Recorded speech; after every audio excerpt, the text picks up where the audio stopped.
New York, Hong Kong democracy activist Joshua Wong called on American lawmakers Tuesday to pass legislation requiring annual reviews of the special status that affords the city trade and economic privileges. Beijing should not have it both ways, reaping all the economic benefit of Hong Kong's standing in the world, amid the erosion of our freedom, Wong told a hearing of the bipartisan Congressional Executive Commission on China.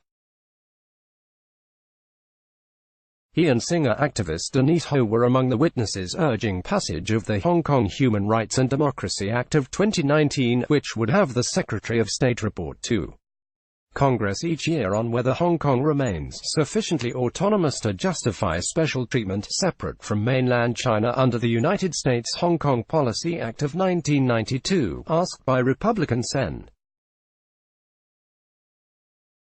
Marco Rubio about Hong Kong's autonomy, a prerequisite for the preferential treatment. Wong described the city's current state as indicating the collapse of the one country, two systems arrangement. Student Representative Sunny Cheung said that the autonomy of Hong Kong is already bad. Rubio, a noted China hawk, co-introduced the bill. The U.S.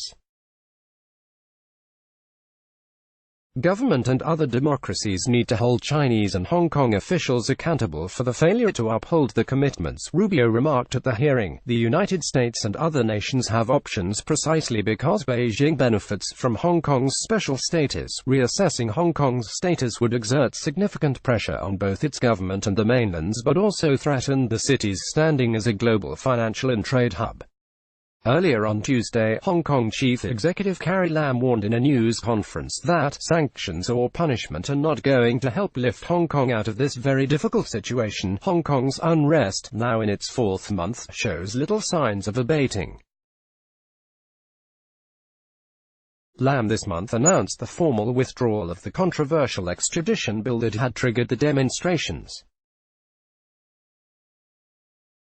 But this was seen by protesters, who demand broader democratic reforms, as too little, too late. The U.S.